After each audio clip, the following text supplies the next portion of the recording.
surgery would help me walk normal again, then I would have considered it differently. But I decided to let it heal, and I'm going to be on crutches for almost a year. And I live in a little house in West St. Paul. I was out of work, so I didn't have internet. Back then, we didn't have all the TV channels as much. There was only like 2, 4, 5, 9, 11. No, there's less than 10 channels or something like that. And what used to be for you young people, late at night when the end of the night would come, they would do a sign-off and they'd have play the national anthem and have fighter jets flying by, flags and stuff, and it's all patriotic, and then they'd sign off and it'd go to snow, just static, and then everything would shut off for the night. And everybody would go to bed for the night. You know, just how things were when I was little. Well, then it got to where marketing and making money, somebody wanted to buy up that nighttime airtime or something, and they started doing infomercials at night. The infomercials are old reruns. You'd be lucky if it was reruns. Those infomercials, you'd end up wanting to buy stuff, or wishing you had money to buy stuff you couldn't buy, or oh, some other things I've looked through.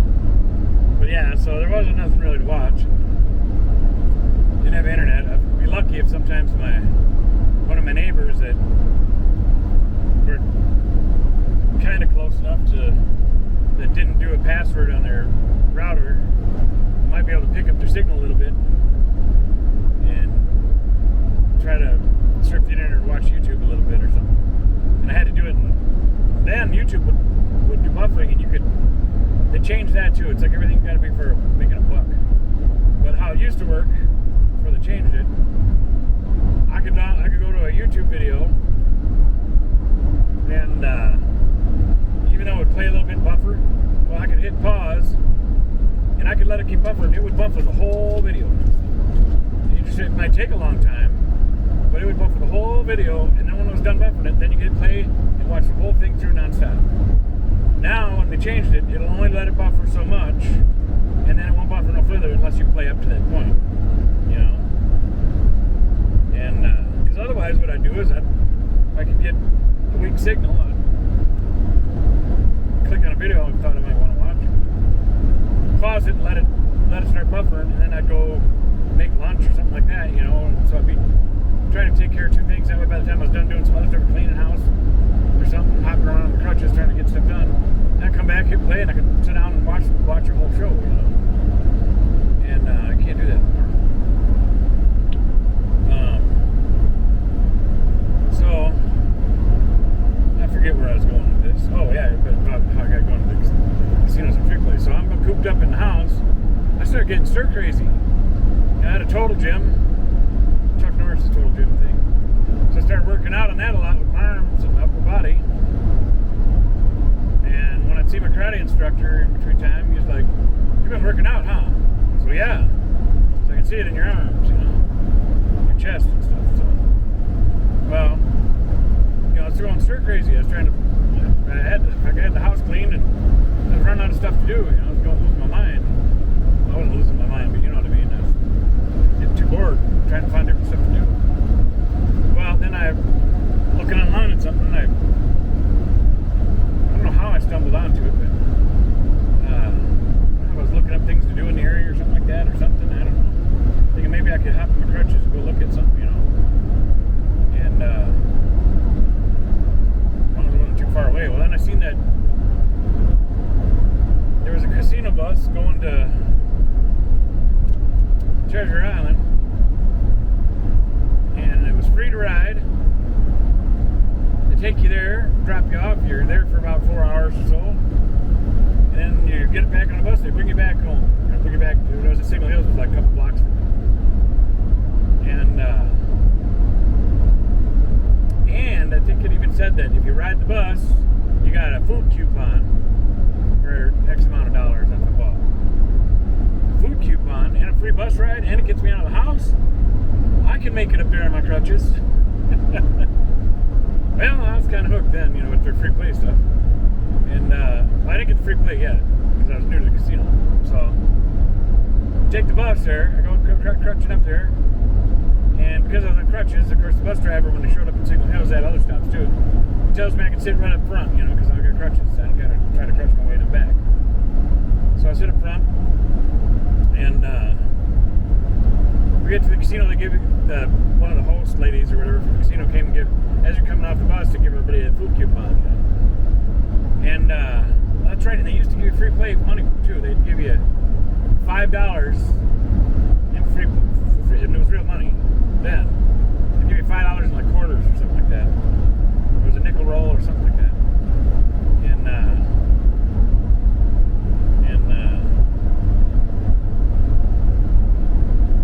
And it was either $5 or quarter roll or nickel roll, depending on, I can't remember, something like that. Maybe it'll come to me later. So you'd have some free money to play with too. And so what a deal for me, it got me out of the house because I was going stir crazy, get cabin fever. All I did was crutch it a couple blocks, which was good exercise for me. All I wore my arms warm. But it was worth it to get out of the house. And then with that free food coupon, in the beginning I had to learn the menu, They had cookies. What I ended up finding out is that my best bet was just you get the full use of the coupon, because they wouldn't give you money back out of it. Like if you only spent, if you had $1 left on the coupon, they wouldn't give you $1 back. It was gone. So then you try to get every little morsel you can out of the coupon and plan it out. And I found out I could get a hot dog and a bag of chips, and they had free pop at the casino. So, and I'd get a ketchup and mustard, and then if you wanted, you get relish and stuff. But I asked for that. I'm not a relish person. I wasn't really a mustard person either, but I could tolerate mustard. So I thought, well, each of those mustard packets is a little bit more that fills me up and gives me a meal. And I looked at the mustard before I even started eating it, because I used to be a picky eater. I was looking at the ingredients and what were in it. I was like, well, that's good stuff to get in my body. So I started learning to like mustard on my hot dogs with my ketchup. I used to only have ketchup on when I was a kid. And so it would get me out of the house, a free bus ride, I'd get some free play to play with, and I'd get a free lunch. Couldn't beat it, but that bus only ran twice a week. But still, that was twice a week I could get a lunch, and a little bit of money I had, I'd buy canned vegetables because they were the cheapest at the time. Get them for 20 cents a can or something like that, 5 cans for $1. So 10 for $1 sometimes when they'd have sales. So I had a lot of canned vegetables.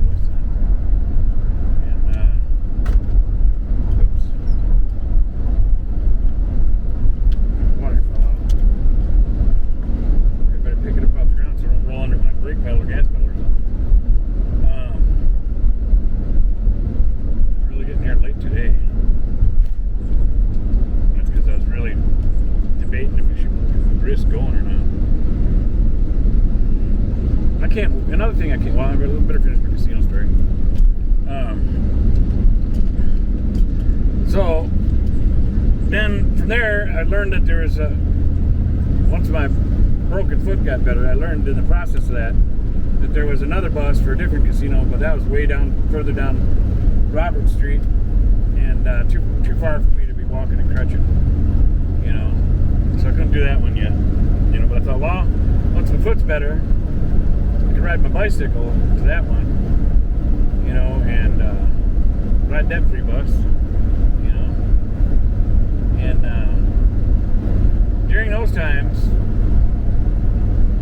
I had times that, and then that was before our digital technology really expanded too. I had bought an MP3 player off of Craigslist with what money I won at the casino for their free money. I got a little MP3 player with a little, maybe 3-inch screen or something like that. And then with my internet from my neighbors, I'd try to download videos I could find that I could download, movies and stuff. And I almost felt like a little hacker or something. Think that I was surviving with nothing, and I was even hacking on my neighbor's internet when I could, even though it was super slow because it was so far away and the signal would bounce in and out. You had to have patience. And that was when dial-up was still an option. It might still be an option. I don't know. Dial-up was really slow. But then I'd watch movies riding the bus to kill time, or if I ran out of the free play and there's still time waiting for the bus, rather than sitting around totally bored or something, I could watch a movie or whatever. Well, then I went to the library and got well, that's what I did. No, first one time I won a few $100 off their free money, and I also wanted a laptop, and I thought if I had a laptop and if I could get a Magic Jack, then I'd have a phone that I could use anytime I got internet. So, and I know there's coffee shops and other stores that had internet. So if I really wanted to call people or call my mom or something, I could take a laptop and a Magic Jack, and I could go to, because you need to plug it into a computer, the Magic Jack, to get into the internet, to use the phone part of it. And back then, I think it was like $20 for a Magic Jack. That gave you a phone number and a full year of service. Phone service. Which is way cheaper than a house phone. A house phone was about $20 a month. So I bought that laptop on Craigslist, found it. It was a Toshiba. My mom got me a Magic Jack for birthday or Christmas or something like that as an early present. So I told her I wanted it.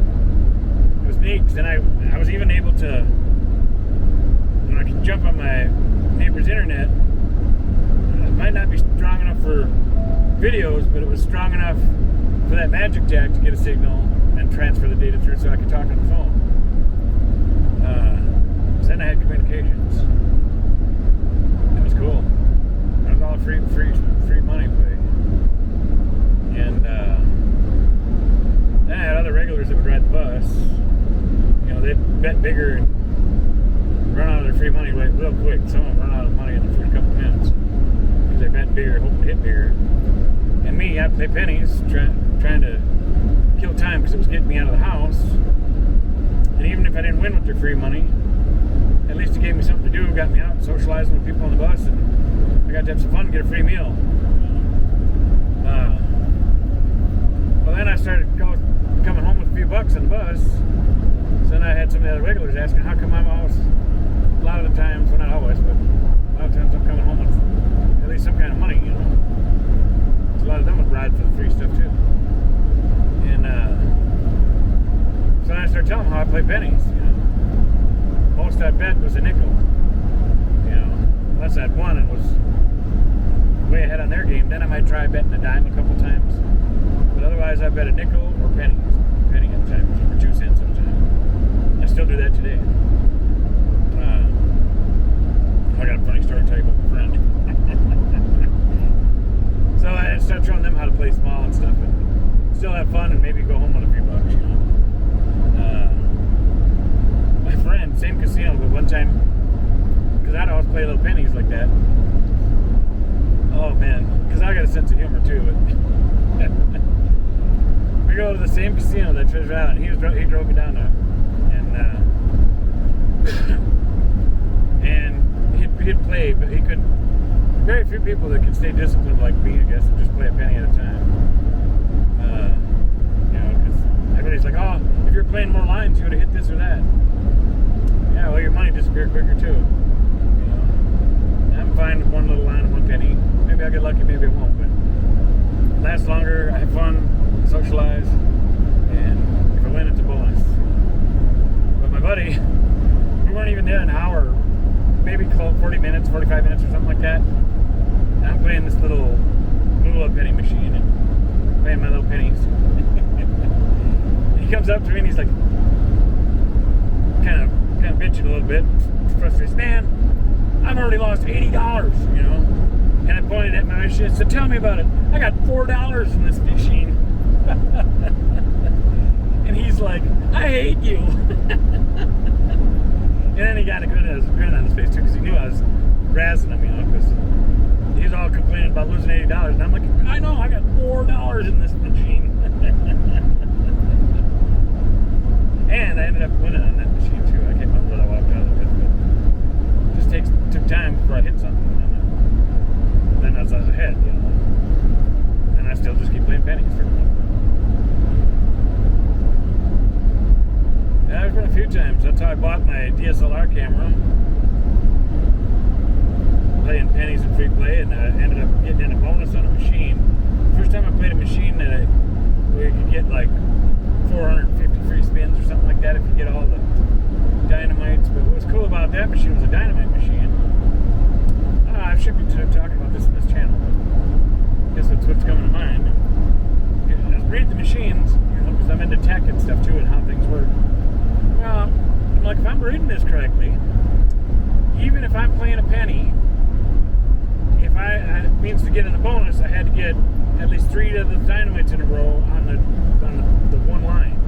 So if I got them on different lines, them dynamites would count. But as long as I got at least 3 on the centered line, that would get me into the bonus for 8 spins. If you got 4, I think it was 10 spins, and 5 of them was, I think, 15 spins.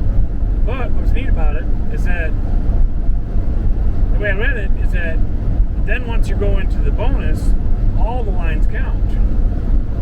So then if you're on a 50 line machine, say, and I got 8 spins on a 1 line penny, well, now I'm gonna have 8 spins on 50 lines, so it's like I spent 50 cents instead of 1 penny.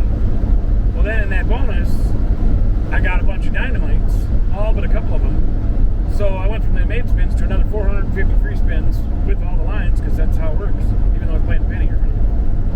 And yeah, that was cool. I couldn't believe it, man. It was like a super jackpot for me. I ended up making almost $500, and just on that bonus.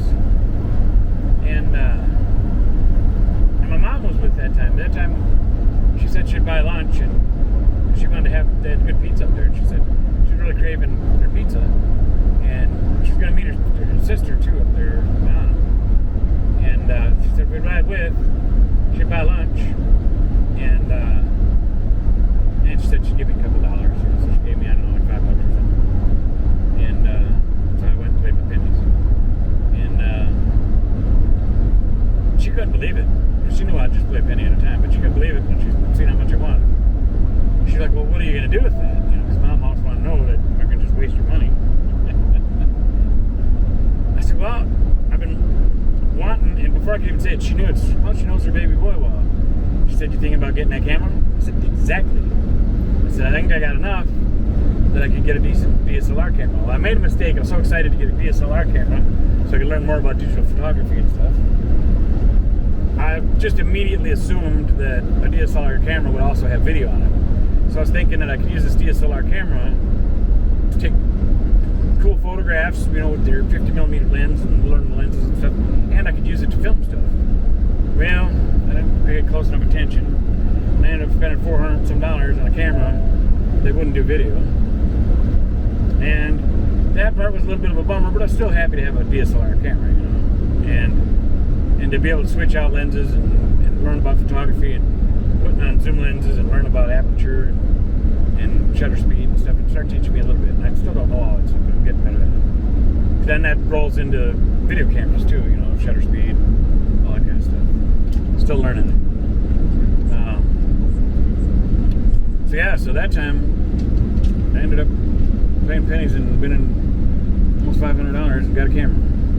So then I got a laptop the one time, then another time riding the bus. I was after my foot was healed. I ended up winning, I don't know if it was $300-400 off the free play, and called my mom to tell her I won $300-400. And I was looking online at Craigslist, and I was in West St. Paul. My mom was up north where I am now in that area. She was in Chisago at the time, and I had seen a bicycle online. It was a Schwinn Jaguar, like the old style bikes, you know, the big old flatter seat and springs on it and stuff. And it had a 49cc 2-stroke motor on it. And I had enough money to buy it for what the guy was asking. So I asked my mom if she'd take me to go look at this bicycle. It had a motor on it. She said, "A bicycle with a motor?" I was like, "Yeah." And so we went and looked at it, and I bought it. You know, he had used it quite a bit. You know, the spokes were loose on it, so the wheels were a little wobbly and stuff, but the motor still ran, and you could pedal it like a normal bike, and I think it was 18 speed. And you could pedal like a normal bike, shift gears, and just have it neutral, or you could let the clutch out, which would engage the clutch of the motor and pop start it, and then you'd buzz along on it. It was fun, man. Then I had some independent transportation.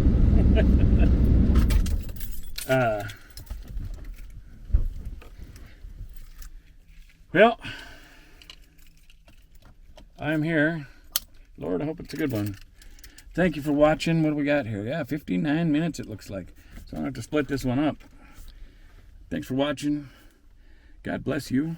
I hope you like some of my stories, and we'll see you on the next one.